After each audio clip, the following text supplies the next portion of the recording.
Hey, Nick Loper here from the Side Hustle Show. When I'm not helping people earn money outside of their day job, I'm stacking Benjamins.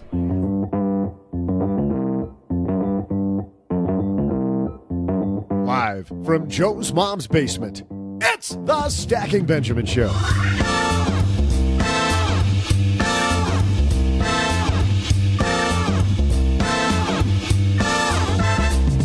I'm Joe's mom's neighbor, Doug, and I know the fact that I'm completely carrying this podcast isn't lost on you.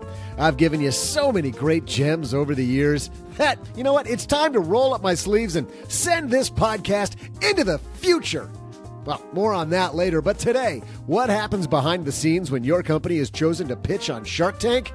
Tanya VanCourt recently appeared with her savings and goal-setting company, Goalsetter, and we'll hear the whole story today. Plus, in our headline segment, Apple's rolled out a new credit card. There's been tons of hype, but is it any good? We'll ask our friend from Tiller, CEO Peter Polson. Plus, we'll throw out the Haven Lifeline, answer a letter from the mailbag, and still leave time for, yep, you guessed it, my incredible trivia.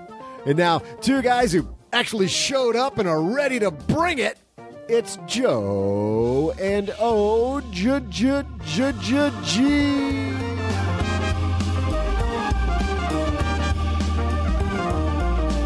Yes, we are. Welcome to Wednesday. I'm Joe Salciha, Average Joe Money on Twitter, just so you know who is who here on the microphones for another hump day. And across the card table from me again, man, he looks fired up. My good friend OG. Fired up. Not fired. Can't fire me. Impossible. Yeah, that's a bummer. Can't stop, won't stop. What kind of severance would you get from the Stacking Benjamin Show? Oh, well, I would demand 7 years, because that's how long we've been doing this.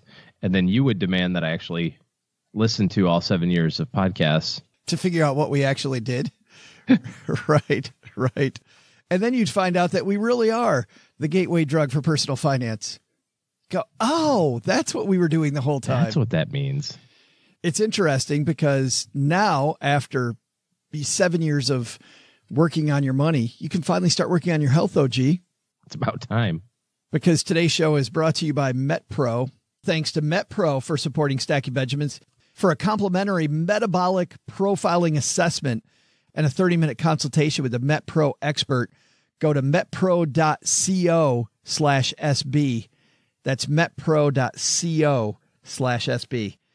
I'm so excited because I've always wondered what it's like to have a company. What would it be like to have a company that got invited onto Shark Tank? And just how intimidating would it be with the cameras running to stand there in front of the sharks? And do your pitch. Yeah. And you can tell the people that have practiced that and they're like in their script. Yeah. Tanya VanCourt was somebody who not only has been on our Friday FinTech segment before, OG, with her company Goalsetter. She was on Shark Tank just a short time ago, and we're going to walk through what happened. And for those of you that didn't see her appearance, did she accept the deal? What deals were offered in the first place? How did she decide, if she decided? How did she get on? All that news. Behind the scenes Shark Tank today with, I think, some good lessons about running your business. Whether you own your own business or not, I think we all run our own family business, right? Our own numbers. Good stuff there. Plus, Peter Polson on My Dad's Shortwave. Apple's got a new credit card. I'm sure you saw that, OG. Yeah, I saw the news. Be interested to hear what the experts think about this one. We got one coming down to the basement. Peter Polson from Tiller is going to weigh in. But we got another headline first, so let's get this party started. Hello, darlings. And now, it's time for your favorite part of the show, our Stacking Benjamin's headlines. Our headline today I saw in Barron's. This was written by Reshma Kapadia. If you're counting on your house to finance your retirement, you may be walking into a trap. This is something that you and I and financial advisors all over the place think about all the time. And we haven't talked about this. Downsizing is a common feature of retirement planning, the piece reads, but two trends could throw a wrench into that. First, more older Americans are carrying debt, typically mortgages, into retirement. Exacerbating this are housing trends that could pose a problem for baby boomers looking to sell large suburban homes to pay off their mortgage. and shore up retirement savings. Baby boomers clearly more comfortable holding debt than the prior generation, which sought to pay everything off before retiring, says J. Michael Collins, faculty director of the Center for Financial Security at the University of Wisconsin. About 70% of 65 to 74-year-olds hold some debt, 70%. In 2016, that's up from 52 in 1998 among those 75 and older. Almost half had debt, double the 98 level, according to the Employee Benefit Research Institute. Historically low interest rates over the past decade have made borrowing less painful, of course, and even savvy, given the returns delivered by the decade-long bull market in U.S. stocks. But challenges could be ahead. Quote, higher fixed payments in the early part of retirement to cover the mortgage create added strain if there's a portfolio downturn, says Wade Pfau, director of retirement research at McLean Asset Management. And those banking on selling their home to pay off their mortgage or home equity line of credit and using the remainder to boost their retirement savings could also run into trouble. Already there are signs that McMansions might not sell as quickly as before, and that the allure of a big home in a good school district might not be as appealing to home buyers who are having children later, if at all.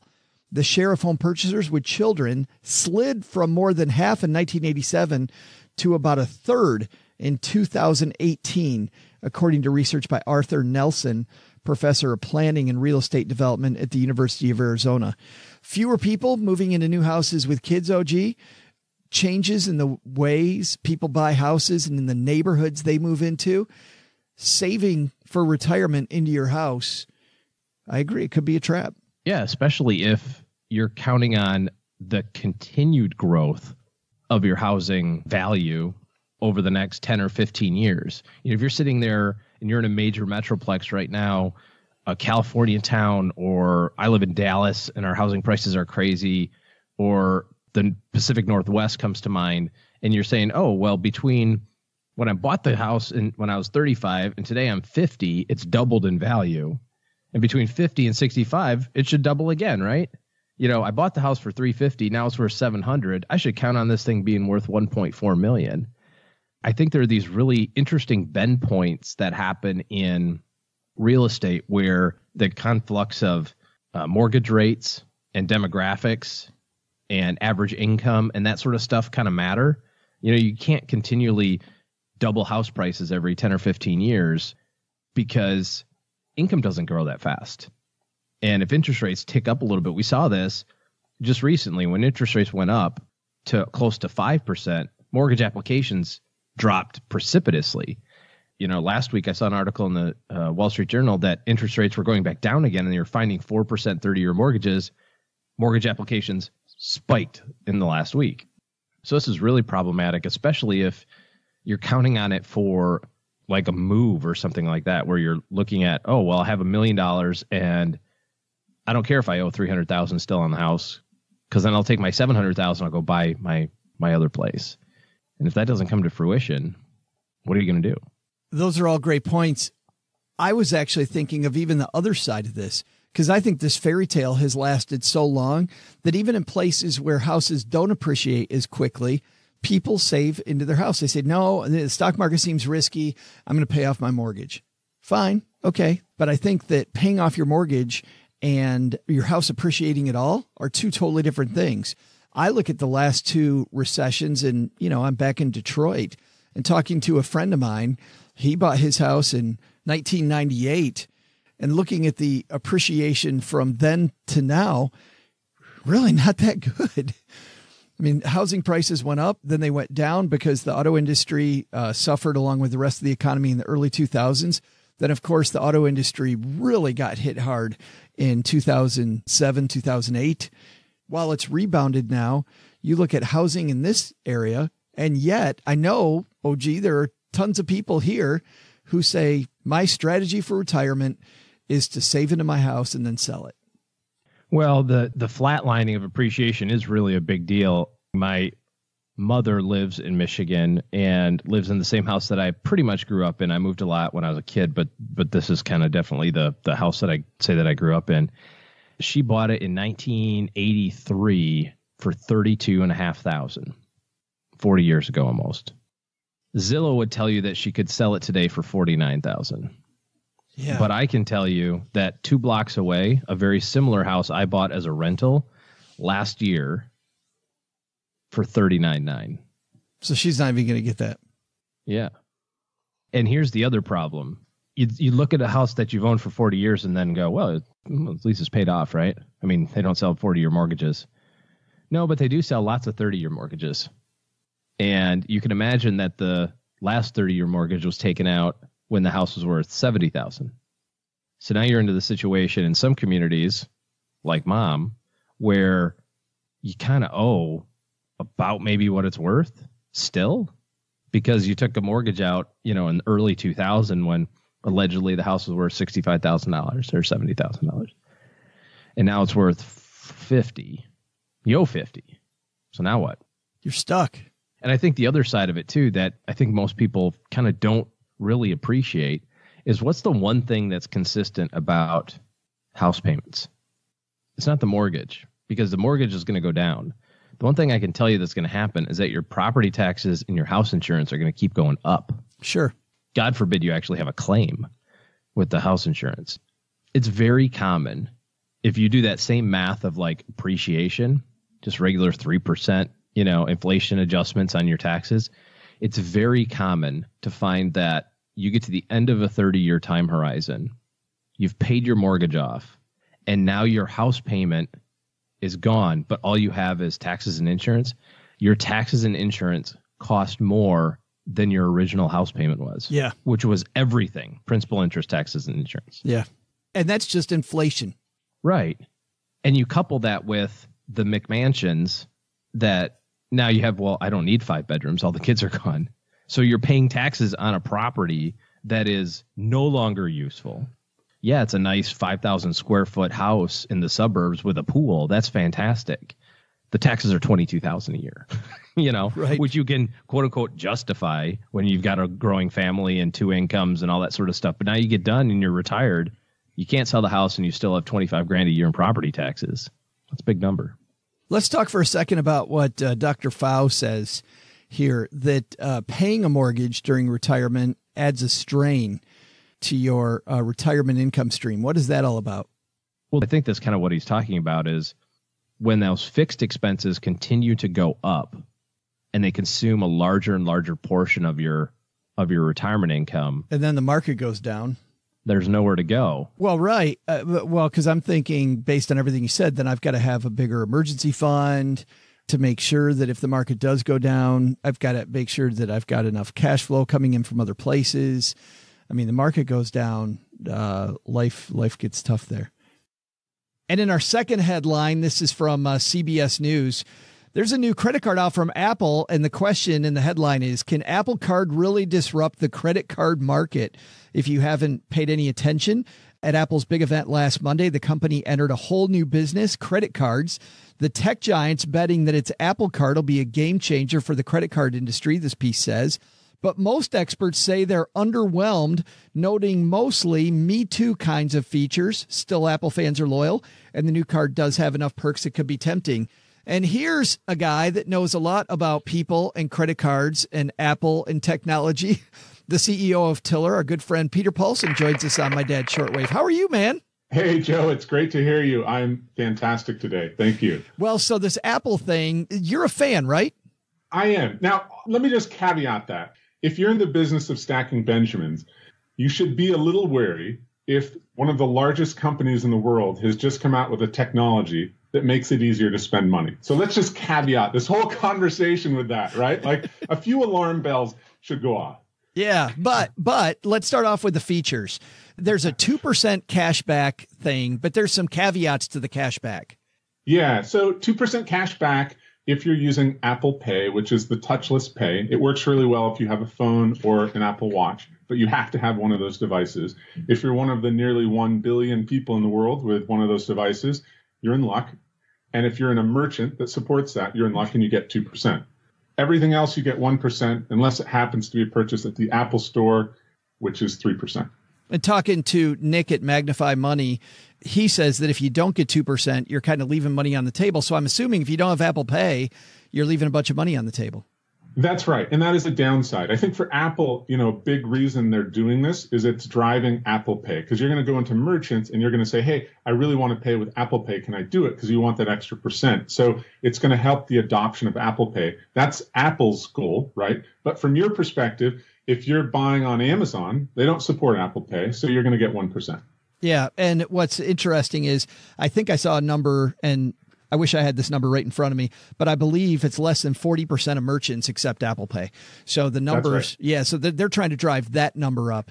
And that is about to go up significantly. I think that whether you're in a restaurant or whether it's Amazon, or there are going to be a lot of people saying, hey, can't I pay with Apple Pay? So I think that serves Apple's goals there. To me, the biggest piece here, there's two parts. We can talk about the polish, and I think that there's some exciting polish that Apple's doing here. But the biggest piece by far is privacy. Apple is saying that they are entering here, they're giving you a payment solution, and they are never going to see what you bought, where you bought it, or how much you paid.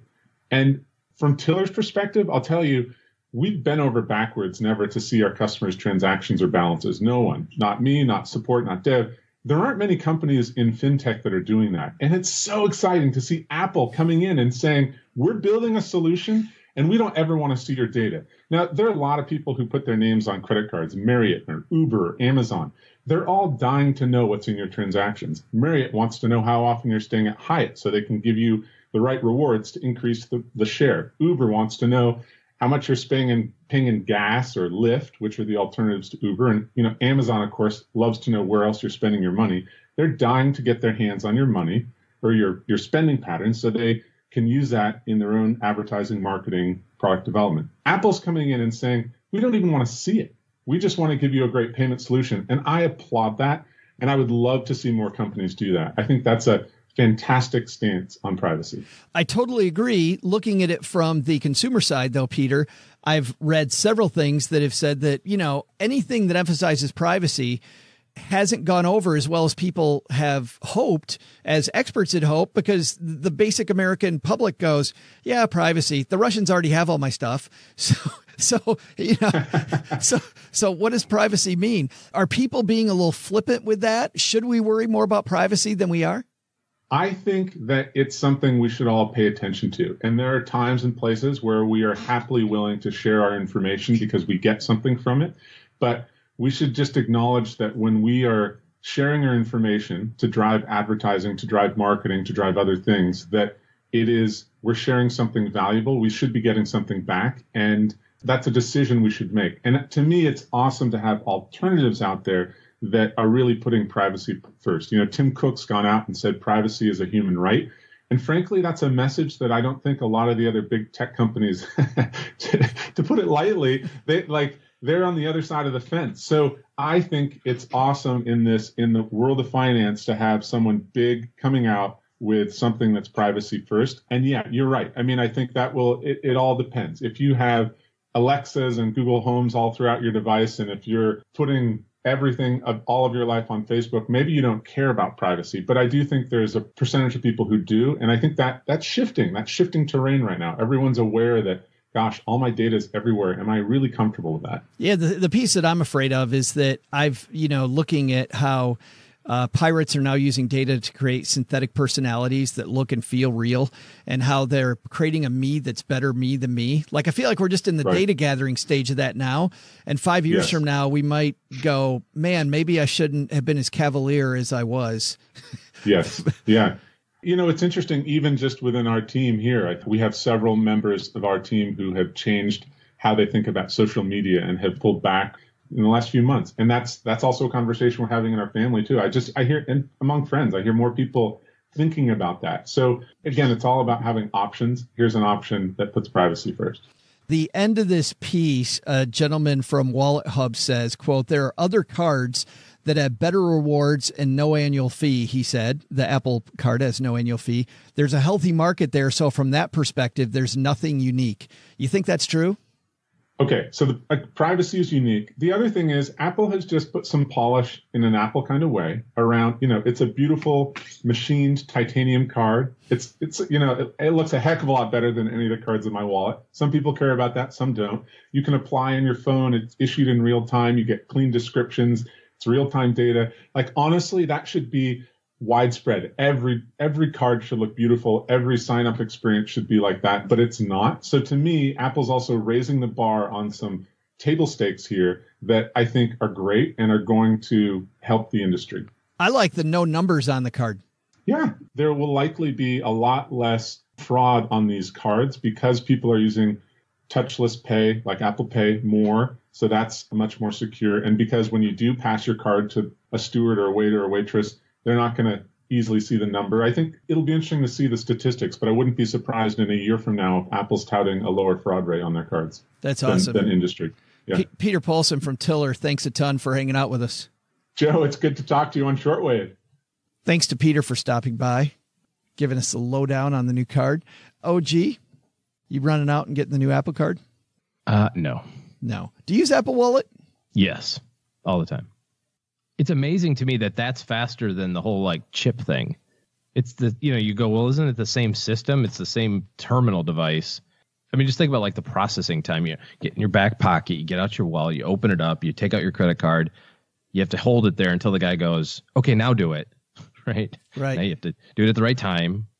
If it's not seated in there correctly, and try again, whatever. So, and then you wait, and then it's like, which is always a crazy sound to have when your credit card's approved. Yes, right. They did a whole. I'm sorry. He said I could use it. They did a whole 99% Invisible episode on that. Yeah. Like that's just whoever created that is an idiot. It should be like, well, they changed it now. I see here of them. Yeah. Some of them now like a little more ching sounds or whatever. But then you contrast that to the Apple thing. You just go, boop. You put your fingerprint down. Bam. Done. See ya. Yeah, good stuff. I think that's lesson number 1. Even though it's shiny, I think you still got to do your research. Number 2 is using your house to fund your retirement might not be the safe option that you think it is.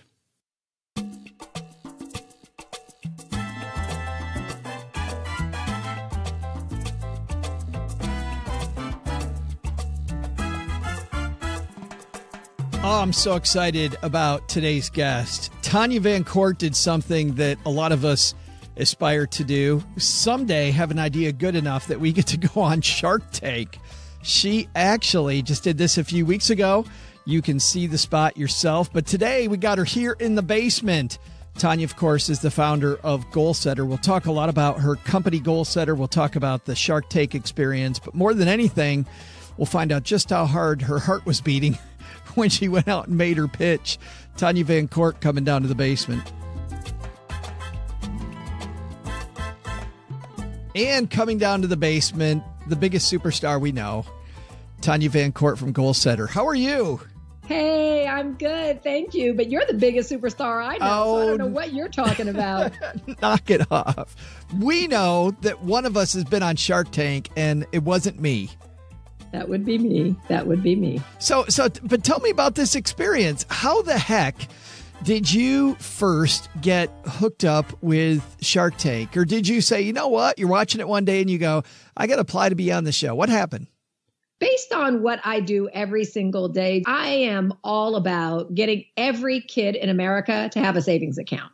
From the time that I wake up in the morning, literally until I go to bed, my head is all about, how do I get more kids to have savings accounts? How do I get more kids to know about Goalsetter? How do I get more parents and families to know about Goalsetter?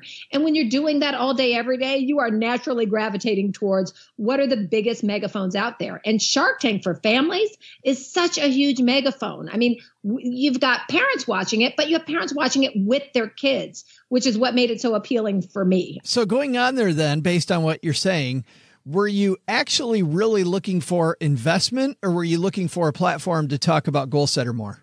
The beautiful thing about it is it's kind of a 1-2 punch. If you get one of the punches, but not the second of the punch, you're still in really great shape, right? They have some amazing investors who, if they do invest in your platform, can really make a difference for your company. So I was totally open to going on for investment. But also wanted clearly the audience that they bring and the eyeballs that they bring to, this platform and this mission that we're leading. So do you just go to sharktank.com and fill out a form or what? Literally. Yes. Really? Literally. Yes. And so how did that work? Is it a long, complex form or what's the form like? It's a pretty long application. I did sign a NDA with Shark Tank, so there are some things I can say and some things I can't say. But it's definitely a sizable application that's going to take some time. Sure. No, right. Yeah. So you fill out the application. I'm sure you're even thinking when you're filling out the application, nobody's going to call me about this. Yes, you're 100% right. How do you know? You are in my head. Yes, that's exactly what you're thinking. Yeah. I mean, that can't happen. You're thinking nobody's going to call me, but I've got to do everything I can. Like as an entrepreneur, you don't stop. You see brick walls and all you see is there's got to be a way over it. There's got to be a way through it. No does not mean no. No means not yet, because I'm definitely going to accomplish that, whatever that is. So to your point, yes, I'm thinking there's no way they're ever going to call me, but I'm going to keep filling out this application anyway. How long was it before you got contacted, and how did they contact you? And do you remember where you were? I totally remember where I was. I got a call from them. I was in San Francisco, and we were a part of this amazing accelerator program called the Center for Financial Solutions Innovation, CFSI. It's all about how do you get Americans to be healthy and responsible with their money. And so I was actually about to go into my final interview for that program. And I was wandering around a store in San Francisco just trying to kill time. And I got a call and they said they were from Shark Tank. And I was like, are you kidding me? Is it April 1st? What are you saying? I couldn't believe it. And I was so happy. I felt, you know what I felt like, Joe? I felt like it was God and the powers that be reinforcing for me that what I was doing was living my purpose, that this is what I was supposed to be doing. That's so exciting. Now, but did they invite you right on the show, or did they have, I'm sure they must have more questions. Yeah, they have more questions. They have lots more questions. So no, it wasn't an automatic invite. There are definitely more questions and over a period of time, right? I mean, when you have a platform like that and so many people interested in getting onto that platform, like you got to be able to separate the wheat from the chaff. And then the other thing, quite frankly, because, before I was running Goalsetter, I was in Nickelodeon. Yeah. So I come from this television world. They are always looking for people who are going to also be great on television. I knew that was a part of what they would be looking for. Yeah, there's entertainment value. Yeah. They need ratings. Those guys need ratings in order to continue to make shows and in order for those sharks to be able to continue to invest. So you expect that, of course, it's going to be about whether or not I have a great business and a business that someone might want to invest in. But it's also going to be about, whether or not this can make for great television. So how long between your first application and that phone call? Oh, I think it was a few months. And then how long between that phone call and you actually going on the show? A few more months. Yeah. And is the show in New York, LA? Where is it? It's filmed in LA. It's in LA. So you fly to LA. Yep. You fly there, the day before? I fly there in enough time to give me time to settle. Yes. Yes. But you got to have tons of nerves. Oh my gosh. I've worked at not only Nickelodeon, I've worked at ESPN before. I've done a lot of interviews before. I've done on-air interviews. I've never been more nervous. Yeah, but that's what I was going to say. I remember because I used to give speeches all the time. But when I spoke to random strangers, I could do that in my sleep. But when I spoke to friends and family, or if I spoke to somebody specifically about my business, it was a whole different thing.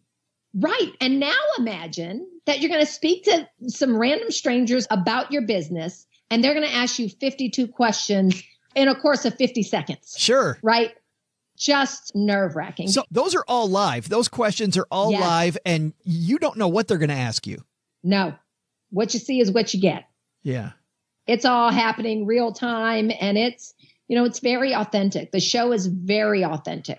I'm going to play a couple clips from the show, from your appearance. But before we get to that, knowing that they were going to ask a bunch of questions, how did you prepare for those things? As I watched you rolling it out, I was wondering, what did you do to decide on your offer? Like, were you allowed to talk to, I don't know if you have a board of directors or people around you. How did you come up with your original offer?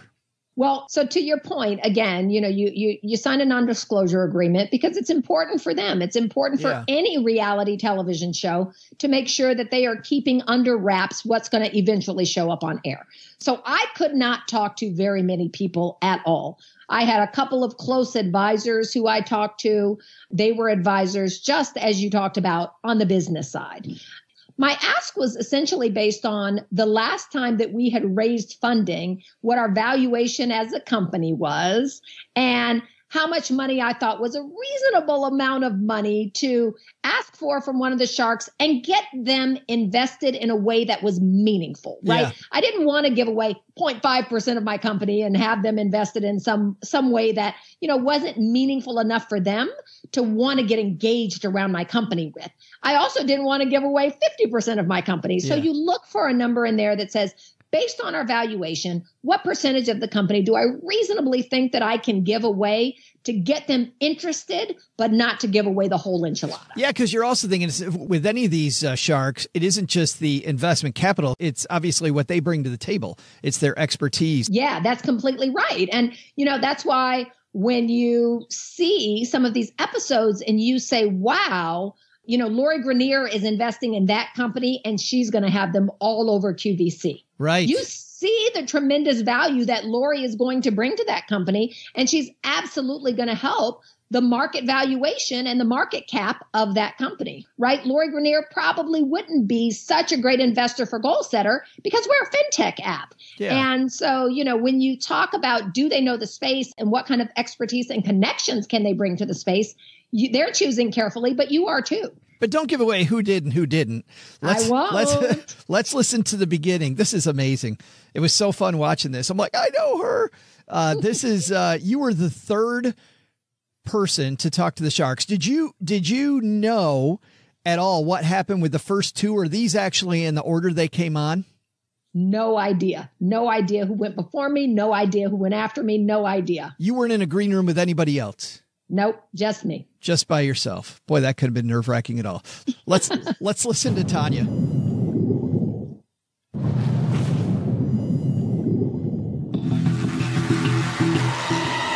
Next up is a way to give meaningful gifts to kids.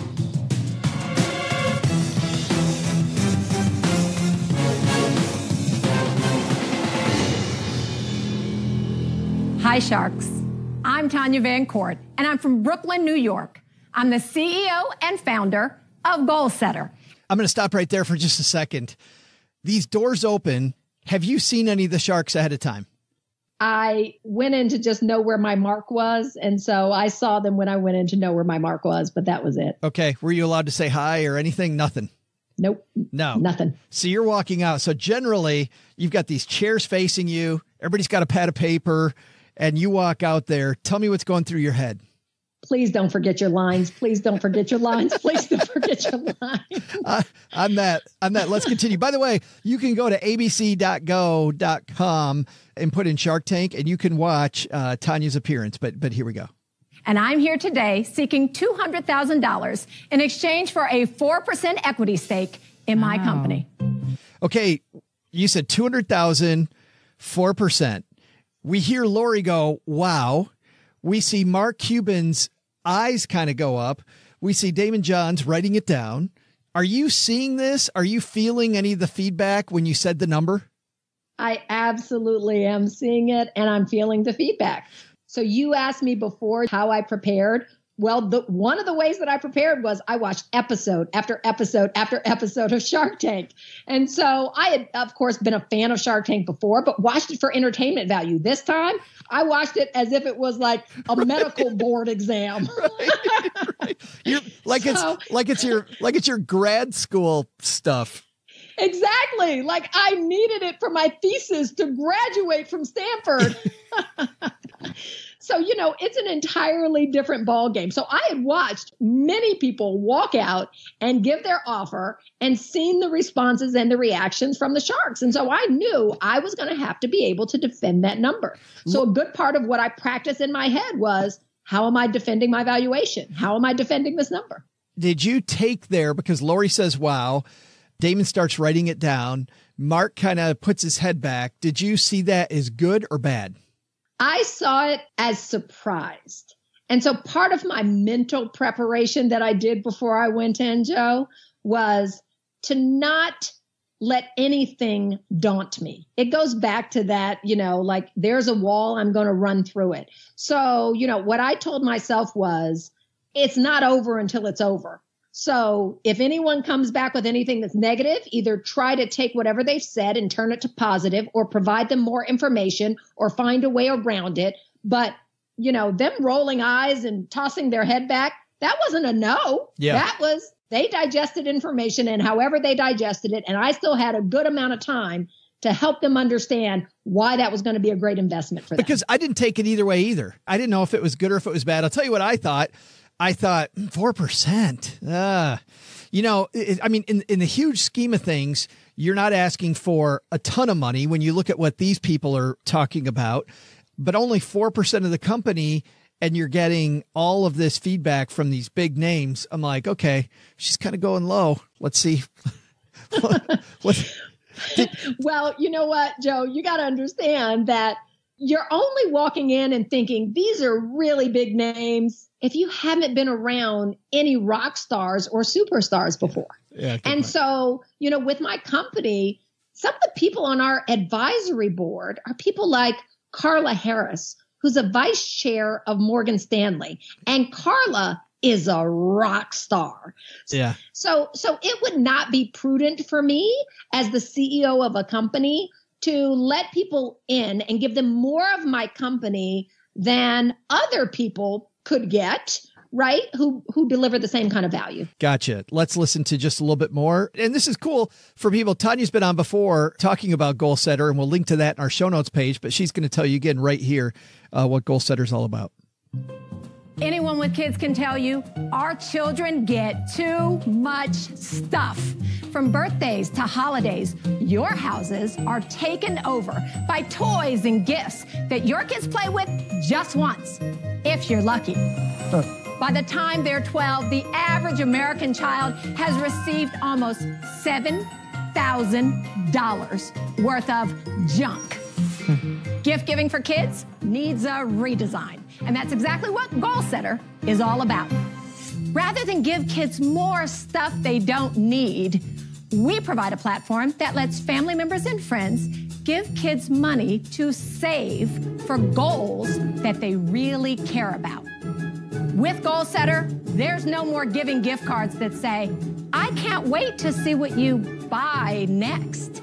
Instead, family members and friends can give goal cards and say, I can't wait to see what you do next. The money is deposited into an FDIC-insured savings account, accessible through our site, where kids can watch their savings grow. Real money towards real dreams. Robotics camp, music lessons, gymnastics, college. It doesn't matter what kids save for, because kids who have savings accounts in their name are 6 times more likely to go to college and 4 times more likely to own stocks by the time they're young adults, no matter how much is in those accounts. So, Sharks, if you want to truly transform kids' futures, join me in getting them signed up to save with Goalsetter. Bam! Bam! Why don't I just hand you my wallet right now? Dropping my proverbial mic and taking your wallet instead, Joe. Now, during that time, and people can't see this, and by the way, like I said, just go to abc.go.com while they're showing the current season, and you can go back and watch this. But you're getting serious head nod from Mark Cuban. You're getting good reactions. I don't remember what the new guy's name is, the guy that sat in that one episode. Jamie Siminoff. He's the founder of Ring the Doorbell. That's right. For, billions of dollars to Amazon. Yeah, no, that's super cool. So Jamie, I can't really read what he's thinking. Damon's giving you kind of surprise, like he didn't know any of the statistics. Lori seems to be right there with you. Kevin seems to be negative the entire time. Like the entire time you're talking, he seems to be negative. Immediately when you finish, Kevin jumps on it. I mean, jumps on it in a really negative way, saying, hey, so it's a kid's birthday party and they open up this thing that's not a basketball, not a gift. What does that do to you when the very first shark says something negative like out the door? Or is that the way most episodes go? Well, I don't think that's the way that most episodes go. I was already a little bit bolstered by the fact that I saw a lot of head nods happening. Yeah. Right. So I saw head nods happening and I'm like, they get it. They get the consumer need. They have kids. I know that several of them have kids. They understand that kids in general, including their kids, need to save. Right. So I already thought they get it. So when he came with a negative question, for me, it was like, I knew we were going to get some of these, right? I mean, every episode has some negative questions. So it was great. I have to, again, help him to understand the value and why his experience isn't everyone's experience. Why there are 2/3 of moms out there who tell us their kids have so much stuff that when they get gifts, they don't even open them, Joe. Yeah. They just stick them in the corner. They never even pay attention to them. So this fantasy of, hey, a kid is going to be so disappointed when they don't get 20 more gifts and when they get money towards something they really care about instead. I got to help you understand that that's not the way that the world is anymore. And it may have been that way 30 years ago, but it's not that way today. We're going to do spoilers now. So anybody that wants to watch this first, you should go watch it because we're gonna now dig into some of the negotiation just for a few minutes. So pause right here, go watch it, come back afterwards if you'd like. We'll give you just a couple seconds here. And now we're going to continue. But Mark Cuban then asks you about opening a savings account. Is that a question you get often about how hard it is to open up a savings account for a kid? It is totally a question that we get often. And in fact, since that episode was filmed, we've actually changed how we position Goalsetter, and we talk about it as a savings account designed specifically for kids with multiple ways to save. Family members and friends can give goal cards. Parents can connect their bank account and round up their checking account purchases or contribute to their kids' goals through autosave. And kids can sign up for allowance and learn to earn their own money to make their dreams come true. But it's all about we're a savings account with multiple ways for kids to get money in. And it's exactly what Mark said. What parents find is, I want a savings account for my kid, and it's really hard to open one up. Yeah, no, that was wild, and how you made that very easy. And then they start asking about hard numbers. I'm sure you knew that was coming, right? That they were going to ask some hard number questions. I got to tell you, I had numbers all written on a piece of paper that I was studying for the entire week before. Well, and I thought, and I don't know, did they cut this down a lot? They cut it down some. I wouldn't say a lot. Okay. Because I was surprised that you didn't get more hard number questions. You got like 3. You got a number about opening the savings account and how much money you make on that, what your costs are. You got a question about the asset management component and how much money you make on that. And then you got another question. I can't remember exactly what that was, but you got fewer questions on that than I thought you were going to get. Were you kind of surprised? I was a little bit surprised by that. I thought I would get more hard number questions, which is exactly why I was studying the numbers for a week before I walked in. I was like, they're going to ask a bunch of questions about numbers from every end of the spectrum, right? There are so many, because we're a financial services platform or a FinTech platform, there are a lot of numbers you can ask about. So I definitely thought that we would get more questions about that. I think the fact that we didn't get more questions about that, particularly from Kevin O'Leary, just points to the fact that he gets that this could be a big business, right? Like when we started talking about the assets under management and the percentage that our banks give us back and that we will return to our customers, those were all new to him. That was new to him. And so I think as he started to understand the world that we live in, he started to think like, wow, this could be a big business. And I don't think anyone doubted that.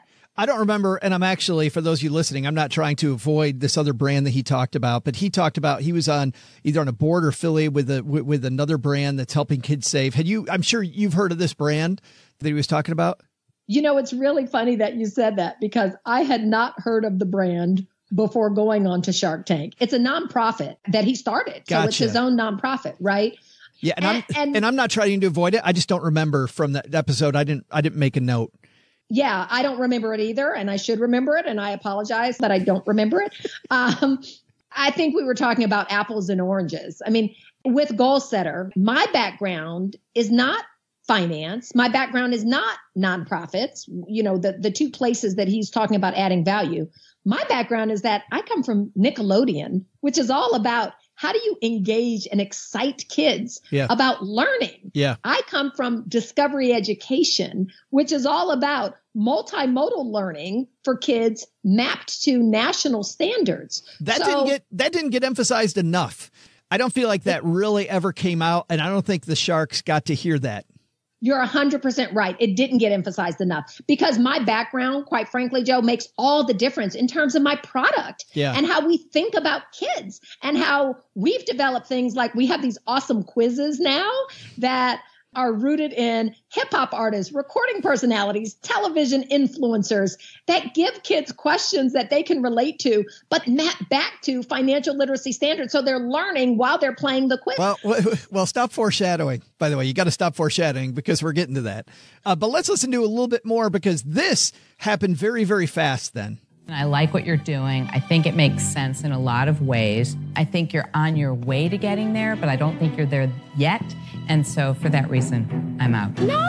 That was fast. I felt the same way, Joe. I was like, what?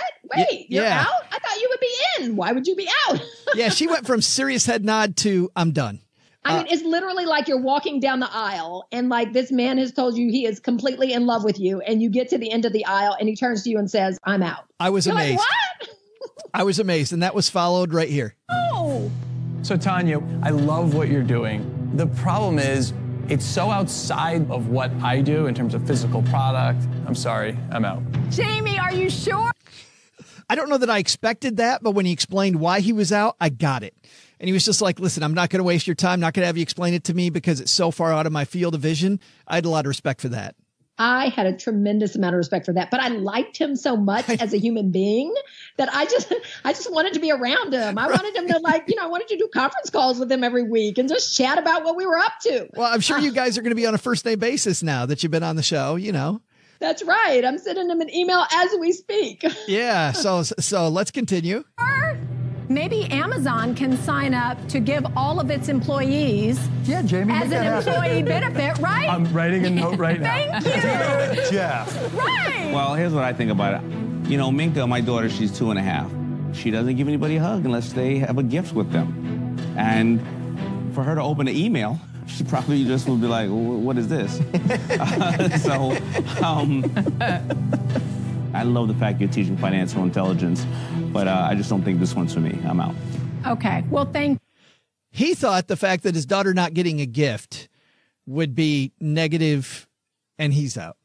I think that the fact that 90% of wealthy people lose their wealth by the third generation is a good enough reason for him and every other wealthy person to be in. Stop appeasing your kids, Damon. That's what you should have said. Stop appeasing your kid. I should have. And then we go to this. Thank you, Damon. But what we have seen when we have done testing for the younger kids, they have so much stuff that mom is tired of answering the calls like, what should I get me? What should I get me? Aspirationally and goal-wise, it makes perfect sense, right? Tanya, right? If you just said, look, it's hard to open up a bank account for your kids. Do it here. Yeah. Because then you'd have no overhead. That's an easy business. You've complicated this to no end. I actually don't think, Mark, that this is complicated to no end. I think it's actually super simple. And what we've heard from parents. I appreciate what you're trying to accomplish, but I'm out. Bam. It was like 4, just boom, boom, boom, boom, just gone. Gone. And then it's you and Kevin. And so now you're down to Kevin. And now you see why they call it Shark Tank. I personally thought, even while Mark was explaining why he was out, that he was still in. And by the way, did you agree with his assessment at all, that it was too complicated? No, I don't think it's too complicated. I think that, Mark heard us talking about goal cards instead of savings accounts. And he said, wow, this is complicated.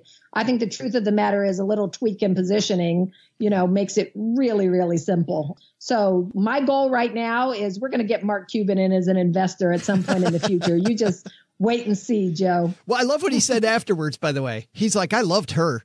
I mean, and they all agreed. Everybody that was out agreed. So now it's you and Kevin.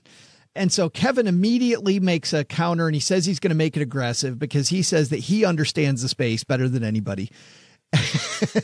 And so he's going to offer you, I don't remember, was it still 200,000, but for 25% of the company? You remember, sir. You remember quite well. That was the exact offer. Yeah. So you're immediately, based on what you said earlier, you're immediately just thinking, yeah, I can't do that. Absolutely. There's no way I could do that. And there's no way I could do it given who my current investors are. No, that's what I mean. And yeah. Absolutely. Sure. And the level, that they invested at, it would be devaluing their investment. Yeah. So I knew I absolutely couldn't do that. But you did come back with a counteroffer. So you must have gone into the room knowing that you had some room to counter. Well, look, I think that the value that any one of those investors can bring with their network, the television show, et cetera, that brings their investment to more than just dollars and cents. It then becomes, wow, this person may be worth more because of all that they can do. Yeah. Again, as we talked about earlier, you got to weigh that against your current investors and all that they can do and all that they are doing. So, yeah, I felt like we had a little bit of room to wiggle, but certainly not 25% of room to wiggle. Yeah, no, but I mean, to your point, he would bring a lot of face, like people see his face, they know immediately who he is. And even though he's a bully, sometimes having the bully on your side, I think could be a good thing. Yeah, I think that that's right. We have been fortunate to have a lot of people who are not bullies on our side. They have, and so they have, they've taken us far. I mean, they have really opened up their Rolodexes and made connections for us. And also, as an entrepreneur, you don't necessarily want the bully as one of your investors, because when things go south, you don't want to get bullied. And things always will, right? Undoubtedly. So, I was just thinking that same thing, Tanya. I just got done reading, it was an Audible. So I was listening to Tony Hsieh's Delivering Happiness about Zappos and talking about how at the end of Zappos being a private company outside of Amazon, part of the reason they went to Amazon was because they had investors that didn't have the same goals that they had. And these investors wanted to get their money out. And he was kind of between a rock and a hard spot when his board wasn't going the same way he was going. You could totally see Kevin being that guy.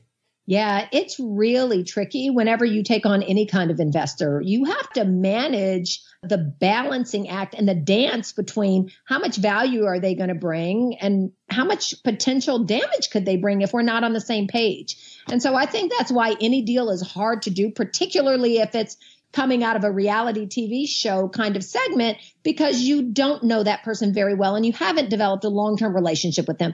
Many of my investors, I have a long-term relationship with, so I completely know what to expect from them when things, go awry. So you come up to 8%, and this was the last exchange, and I want to get your take on this. I'm talking myself out of it. The more I think about the work.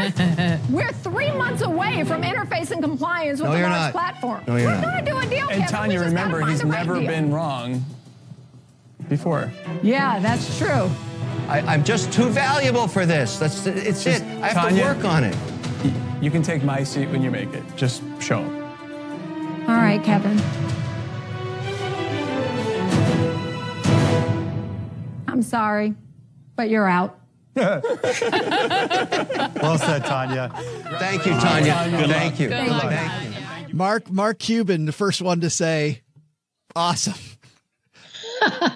And how timely were those words from Jamie? Like, you don't want this. Jamie delivered that package right on time. But I'm thinking, I've known you for a couple of years now, and you were already thinking the same thing.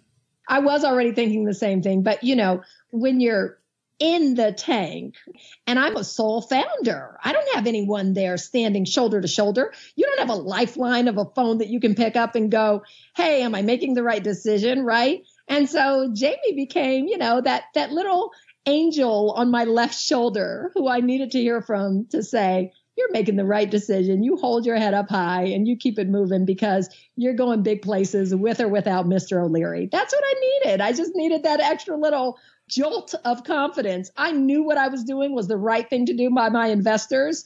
And so you just needed someone to say, yeah, it's also the right thing to do by you. And it's the right thing to do for the company. And it's the right thing to do for your future. And I think Jamie gave me all of that in his few words. In his defense, Kevin O'Leary laughed immediately and said, thank you. And he was very gracious when you said you're out. He was so gracious, and they were all so supportive. I mean, I really appreciated the response from all of them because, look, Jamie went on the show, I think it was 5 years ago. He didn't get an offer from anyone, and he turned around and sold his company for multiple billions of dollars to Amazon. So the thing that I loved about their response was, we can still like her. We can still believe in her company, but we're not the right investors for her necessarily for whatever reason, because we can't make a deal that we both agree to because we don't have any expertise in her space. But that doesn't mean that Tanya's not going to go and do great things.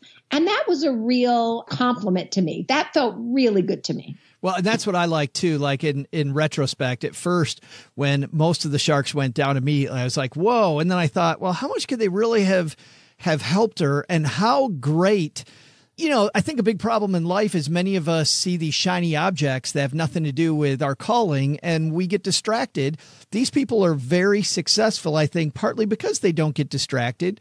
They wouldn't have helped you. I thought, frankly, Cuban and O'Leary being the last two in were probably the closest that you could have worked with anyway. So, in hindsight, it kind of went the way it should have. That was fantastic. Joe, I love that you said that. And I love that you give the analogy about getting distracted by shiny objects, right? They said nice things about me, which meant that I was somewhat of a shiny object to them, hopefully, right? But they didn't get distracted by that. And I thought nice things about them, but I didn't get distracted by that. Yeah. Right. Yeah. And so I think it's an important lesson to learn on both sides of the table. Investors shouldn't necessarily get distracted by shiny objects, but neither should entrepreneurs. Well, your shutdown of Kevin O'Leary, you're out, clearly showed that you weren't going to get distracted by the shiny object. We are way over. Thanks for hanging out with us. Everybody can find out more at goalsetter.co. You guys are just rocking, Tanya. It's so exciting.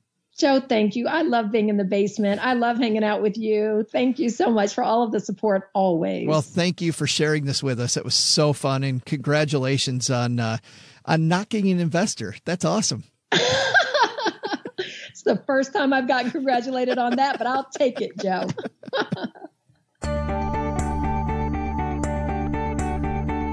Hey there, trivia fans. I'm Joe's mom's neighbor, Doug, and how exciting is this?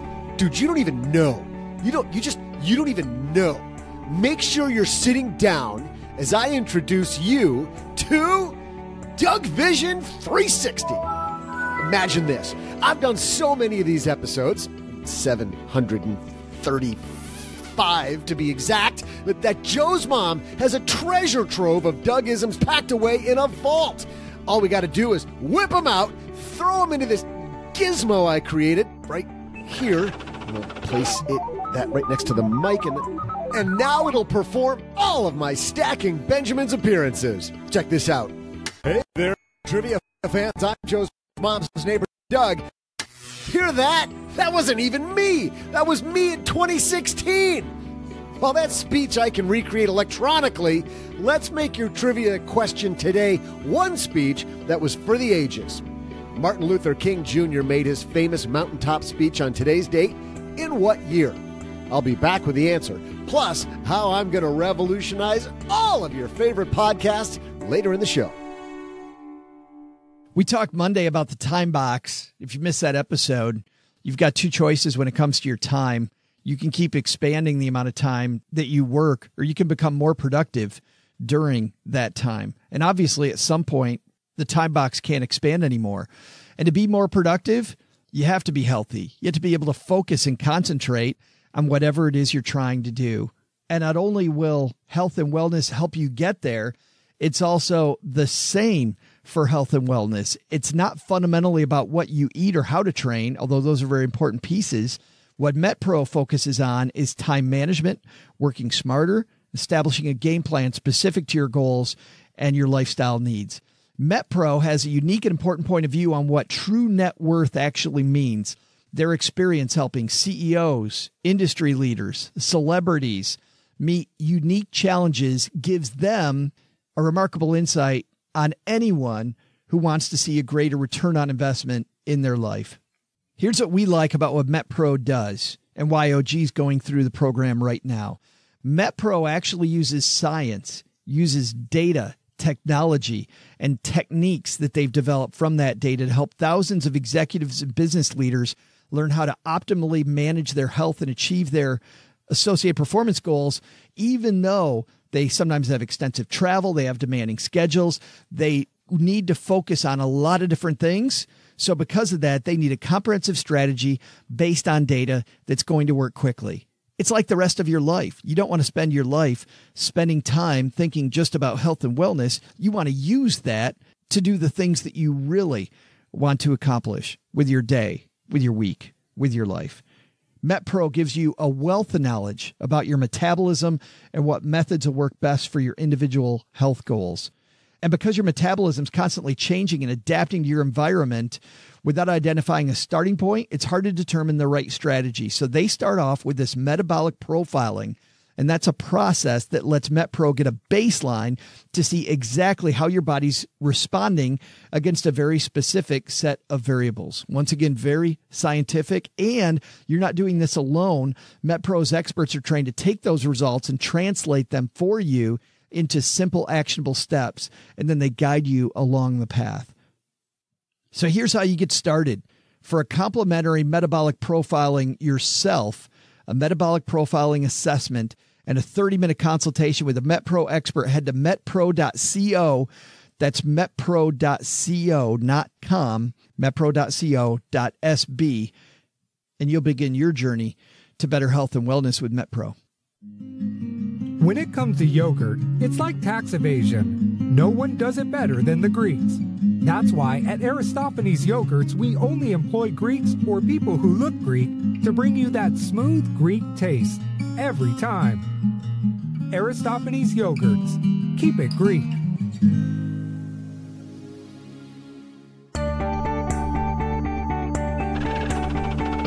Hey there, trivia fans. I'm Joe's mom's neighbor, Doug. I didn't say that either. Oh man, this is brilliant. I'll never have to work again. Better yet though, I can sell this technology to make all your favorite money podcasts even better. Check out how I can take things from the past and use them to improve the Dave Ramsey Show. So you guys just don't talk a lot, do you? I'm just focused on foamy beverages. Or better yet, how about frugal friends? And if you're at a thrift store and they won't go lower on something, I've at pawn shops taken small things and be like, okay, I'll pay this, but I want a new TV or iPhone XL Super Mega Deluxes thrown in too. Oh yeah, or check this one from Jill on Money. I'm really kind of interested to find out how much you think you need to live on in general. Lots of ice cream at dessert and incredibly comfortable and great-looking swag, and a lot of money. Oh, I'm going to be so rich. In fact, I'm going to write a letter to Jill right now to sell her on this one. As soon as I deliver today's trivia, which was this. On today's date, in what year did Martin Luther King make his famous mountaintop speech? It was on today's date in 1968 in Memphis, Tennessee, that King delivered his famous address. It was a stormy night and the weather was bad, but the turnout was not, as people packed the church to hear King talk about what a better place he could see from the mountaintop. The next day, King was assassinated at his hotel. The year, 1968. See ya! What an amazing story, huh? Mm-hmm. Big thanks to Tanya VanCourt. It'd just be cool to be in the room with all those people. I think so, too. I think that'd be so intimidating. It'd be everything. Yeah. It'd be all of that. It'd be like intimidating, starstruck, like me, good thing, you give money, do. Wait a minute. You are Damon John sitting right there looking at me, wondering if you're going to, we might be working together. You are Mark Cuban. I might be working with you. You're Barbara Corcoran. I might be working with you. Wait a minute. Right. You're Kevin O'Leary. I might be working. I'd be over the. I'll work with any of you. I know. Yes. Be $1. I'm in. Accepted. Like, right. Yep. It's so good. Hey, let's throw out the Haven Lifeline and tackle some of life's most important questions. Our friends over at Haven Life Insurance Agency, they put what you value first. Early shopping for Easter candy. Early. And scheduling my dentist appointment. Early eating of the kid. Early sampling. Yeah, I went out to the... Well, you got to make sure it's not poison for the kids. A really cool company called Sanders, based in the Detroit area, has a factory here. And Cheryl and I took my sister and my niece out there this last week when they were here visiting. Talk about cool watching the rows of little chocolates go down the line, from little baby chocolates to the salted caramel, little salt pieces being sprinkled on top of them, the big giant heaters. It was pretty cool. They really dissuade you at CVS from sampling all of the stuff in the aisle to make sure it's not poison. They don't sign off on that. Well, customer service, it's going away. It is. They don't take care of their customers. I'm trying to take care of the little guy. Make sure no kid gets injured this Easter. That is, because you can stop them before they have to go all the way back to the pharmacy. Yep. Imagine having to go find a way away from that. It's actually your loved ones and your time. Of course, you'll have your loved ones around longer if you dissuade them from eating poison. And that's why they've made buying quality term life insurance actually simple. Head to stackingbenjamins.com/Haven Life now to get a free quote. Their application is simple and online. You'll get an instant coverage decision, affordable prices, all policies issued by their parent company, Mass Mutual, which is more than 160 years old. We're going to have Brittany Burgett Mayer from Haven Life join us on a Facebook Live coming up. And if you get our Stacker newsletter or follow us on Facebook, you'll know when that's coming up here in the next few weeks. So all your insurance questions can be answered. But for today, we're going to throw out the Haven Lifeline to our new friend, Les. Say hi, Les. Hey, Joe and OG. Thanks for taking my question. I have both W-2 and 1099 income. This year, the 1099 income was substantial, and so I will owe additional taxes beyond what my W-2 employer withheld. Can I just ask my W-2 employer to increase withholding rather than send estimated taxes to cover the 1099 income, which I expect will be similar in this upcoming year? Leaving you the voicemail and hoping to snag a free t-shirt. Thanks, guys. Thanks for the question, Les. Now, a great question by Les, OG, and he certainly has a valid question that I'm sure there's people in our audience that have that same question. I'll tell you, I've had that question in the past when I had two different types of income. So great question, but I will tell you, didn't bring it the same way that the dude brought it last week. Got to step up, stackers. The creativity on these calls, OG, could be a smidge better. Damn, you're calling people out, yo. Les is a cool dude, bravely asked his question. I'm just saying that for You're this, smacking them around. You're like, not good enough. For this community, we can do better, Les. So yes, we're going to send you the shirt because we have empathy here. Maybe we'll send you the one that's too small if Joe's in charge. I told you I like the ones that are too small. Great question, Les. The IRS doesn't care how they get their money. They do care about when they get their money, though.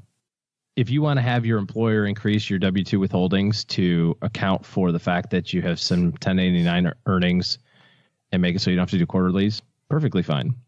The only thing that I would add to that, or just maybe kind of a sidebar, would be if your 1099 income is lumpy. So maybe, for example, you run a Christmas store in the mall and you only make money from November and December, like till Christmas. You make money in 2 months. Then I wouldn't want my taxes being withheld in January for something I'm going to earn in November. And so the IRS does allow you to tell them when you earned your money. Now, they assume that you earned it evenly throughout the year. Therefore, they expect their money evenly throughout the year. And the best you can do is quarterly. you're suggesting that you want to do it, biweekly or monthly, however your existing company pays their tax bill, which is fine. But I would say that if you have your 1099 income that's very lumpy, I would just want to pay it when I earned it. If it's uniform throughout the year, perfectly fine. But maybe you own a landscaping company or a partner in a landscaping company and you just make money in the summer. Well, I don't want to be paying taxes in the winter for money that I'm supposed to earn in the summertime. In which case I would just do it as instructed by your CPA. But you can tell the IRS, no, I didn't earn this $100,000 in even installments throughout the year. I just earned it these last 2 months. And then that'll avoid having to withhold it throughout the year. But if it's uniform, a consulting gig or something like that, or a commission job, that would be another thing that would possibly be a 1099 type of arrangement. Yeah, just withhold it with your W-2 job, Yeah. It certainly makes life a lot easier. Well, it makes it so you don't have to write a big $30,000 check at the end of the year. Well, it just makes in most people's life is easier. It just makes planning easier because you can count on consistent paycheck, consistently being withheld. You don't have to have a separate line item. You're really using your HR department of the company you work for. You are subcontracting them to take care of your 1099 stuff on your behalf, which, hey, if you can get free labor, that's fantastic. Well, and I think it's also, this is a good time to also talk about how spending and income don't have to be necessarily correlated. A lot of times if you're a 1099 employee and a W-2 employee, maybe you have two different jobs, but let's say the 1099 one is a commission type job. Sometimes your commission checks are $15, sometimes they're $1,500, sometimes they're $15,000. If that's the case, you have to recognize that you need a break between the income and the spending. And that's where it really makes a lot of sense. Joe, you taught me this a long time ago, is put all your money in a different place, direct deposit your paycheck in your savings account, spend out of your checking account. Because spending is spending, earnings are earnings. Those are two different things. But I think a lot of people look at it, especially in a commission type job, they go, oh, well, today, commission check's only $1,500. I guess we're not doing anything. And then it's like, commission check's $15,000. Woo! We're going to Jamaica. And it gets crazy. Just like you spread out your tax bill, spread out your spending like that. But you can only do that if you separate those two thoughts. Disassociate the two. Love it. Thanks for the question, Les. We also get letters here. And unfortunately, on Monday, we had to skip our letter because the show was running long. But today we don't. Today we're going to answer this letter from Nathan. Nathan says he has a 457 plan through work. It's just another type of retirement plan in the USA. It's approximately 70-30 traditional to Roth. He said he's leaving soon for another job with a 457 that doesn't have a match. Does he, number one, leave it where it's at? Number two, transfer to his new job plan, even though there's no match. Number three, transfer to his TSP, even though his TSP is all currently Roth. Number four, transfer to a traditional IRA and convert it into my current Roth. My wife will only work half this year, and we're having our second kid. I believe I'll be able to cover the necessary taxes. We're only 32, fairly aggressive with our retirement savings, roughly 25% of our income. Thanks for the question, Nathan. Again, good, clear, could do better. Also not enough info, but. Well, let's talk about that. What info do we need? We don't know the balance. We don't know his tax rates. He's assuming that we have to put the money into an IRA and convert it immediately to a Roth. That's not necessarily the thing that you have to do. You can put it into an IRA. So going through his options, option number one, leave it. No, bad option. Option number two, put it in the new plan, even though there's no match. There is no value in the second part of that conversation. What I mean by that is, I don't care that there's no match. That has no bearing on whether or not you put new money into it.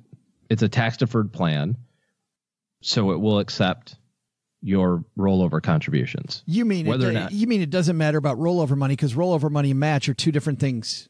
Those are two separate things altogether. Yeah, sure. Yeah. And whether or not you contribute to it, I mean, I don't know why you wouldn't, even if there is no match. Why would you? You're just like, well, those idiots aren't giving me extra money. I'm not saving for my retirement. The match is icing on the cake. It's the tax deferral that's the win. Yeah. And the fact that you actually need to do it anyway, you know what I mean? Yeah. And it allows you to do 3 times the amount of money that a normal Roth would do. So I don't know why you wouldn't do it. If your decision is, well, they don't give me a match, so I'm not going to save money. Like, wrong. You're the one that loses in that long term, by the way. But that's a common decision people make. It totally is. Like, I'm not going to put money in my 401k. They don't give me a match. Yeah. Like, or I don't trust my employer, which generally your employer doesn't run the 401k anyway. They outsource it to a third party that knows what they're doing. Yeah. Allegedly knows what they're doing. Whole different rabbit hole. Whole different one. So that's a fine option. I think you'd want to look at what sort of fund options you have and that sort of thing. I do agree, if you're not going to contribute to it, if you have a 457, you may also have like a 403B or a 401k also. So maybe you're thinking, well, I'll just contribute to the 403B instead of the 457 at this place. Okay, fine. And then lastly, should you roll it over to an IRA? That's probably what most people do. And depending on your circumstances, what kind of the normal recommendation is, because you have much more control over it than the workplace plan. But again, those decisions are separate and distinct from, do I also need to save money into it? And then you kind of layered another thing in there of, P.S. I'm having a kid and I might convert this to a Roth. Okay. That's a whole nother calculation. So we have multiple decisions here that are separate and distinct from one another. I think the common advice is to have it go into a separate IRA or Roth, depending on the tax treatment, based on your, that you can invest based on however is appropriate for you. And then I think the most commonly heard advice is to put it into an account controlled by you, an IRA or a Roth, depending. And then the rest of this stuff is individual planning. Do you convert it or not or whatever? That's a whole different thing. And on my end, Nathan, I'll just give you a little context here. The reason why OG and I don't like you to leave it where it's at right now is because you'll end up with these little balances all over the place. And what you find is that it's impossible to manage that money. I like having that common advice that OG talks about, which is one big dashboard, which is all the money from your old jobs all in one place. And I can diversify that. And then the company that I work at currently, and I can diversify that. So I got 2 different things. That's also, by the way, why I don't like transferring it to the new job, is because of the fact if the new job doesn't have great choices, or even if they do now, if they decide to switch over to choices that I don't like as much, I'm a passenger. I don't get to make those decisions. So the IRA, it can be worse, it can be better, but you get to choose. So like those. And I'm totally with OG about converting it to the Roth. That's all individual planning stuff. Thanks for the question, Nathan. And also, Les, if you'd like to bring your best game to the Stacking Benjamin show, here's how you do it. StackingBenjamins.com, and at the top of the page, it says questions for the show. Click that link, and you'll see all the ways to interface with us. That's going to do it for today. And last, before we send this over to Doug, if you're ready to get serious about your financial planning and want good help in your corner, OG and his firm are taking clients. That's stackingbenjamins.com/OG is the link to go over there. All right. That's going to do it for today. Doug, take it from here, man. What should we have learned on this Wednesday? Well, Joe, you might not have been paying attention, but I sure was. I'll tell everybody what they should have learned today. First, take some advice from Tanya VanCourt. Preparation and determination are what help you achieve your goals. Use both to go achieve your dreams. Second, maybe Peter Polson from Tiller is right. Privacy? It may not mean much to you now, but you don't know when you're going to want it in the future. And if you don't protect yourself now, it'll be impossible to put that genie in the bottle later. But the big lesson? Don't call Jill Schlesinger to ask about Doug Vision 360. Let's just say that apparently some people just don't have the eye for the future that old Doug has. I'll be back, Jill. I'll be back. Special thanks to Tanya VanCourt for joining us today. You'll find more about Goalsetter at goalsetter.co. Thanks also to Peter Polson for talking to us. You'll find more on his company, Tiller, at stackingbenjamins.com/Tiller. This show was created by Joe Salsihai, produced by Richie Rutter-Reese, and engineered by the amazing Steve Stewart. Online, visit us on Twitter at SBenjaminsCast or on our Facebook page. I'm Joe's mom's neighbor, Doug, and I just jumped the shark. SB Podcasts may receive payment on the show from sponsors and guests in the form of books, giveaway items, discounts, or other remuneration. There's no way you would take advice from these dorks, but like Joe's mom always says, don't take advice from people you don't know. This show is for entertainment purposes only, and before making any financial moves, consult with a real financial advisor.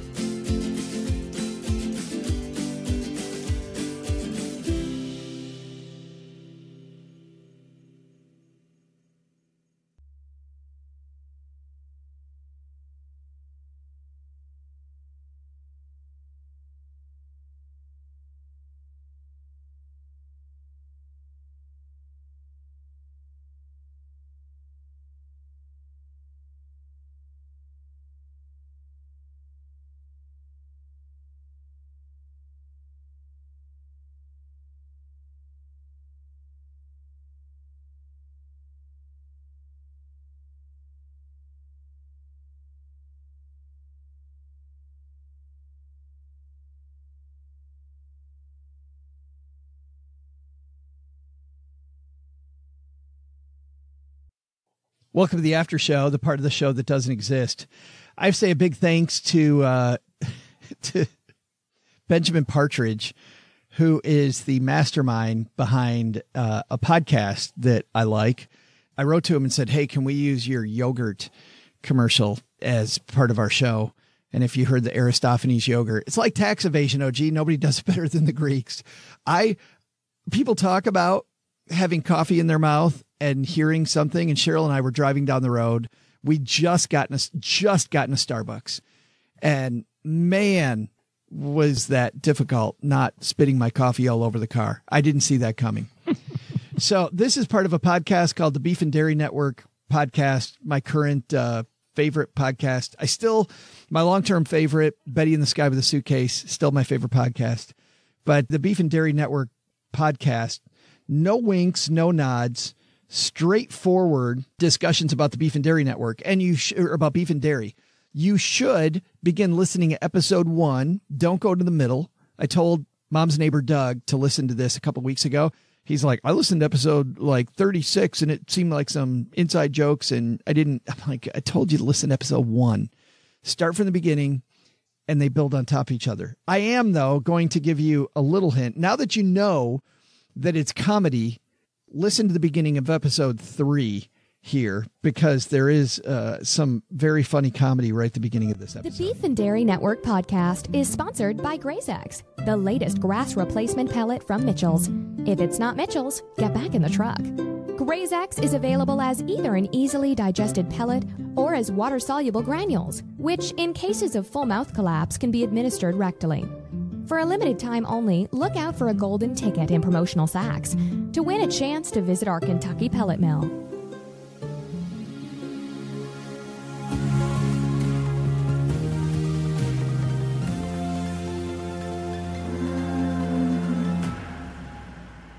Hello, and welcome to the Beef and Dairy Network podcast, the #1 podcast for those involved or just interested in the production of beef animals and dairy herds.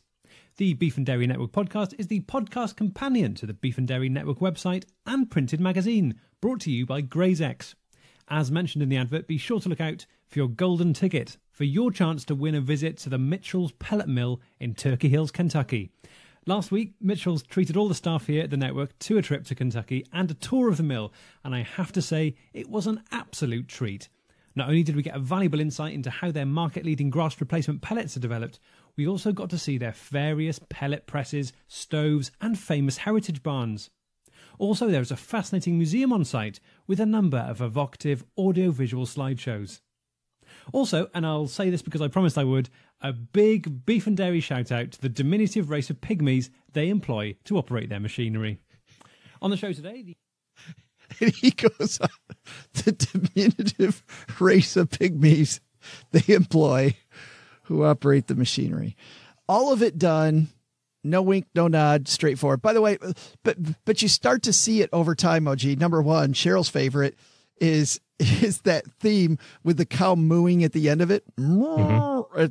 It gets funnier and funnier the more you hear it. Like when we first heard it, you're looking for clues, and later on where you kind of know where the clues are about what they're joking about. Like as an example, the number one podcast about the beef and dairy industry, like it beat the other one. How many podcasts? And it's the companion to the printed magazine. Like who the hell sits and reads a printed magazine about beef and dairy? And not just for beef and dairy professionals, for just people who are fans of the industry.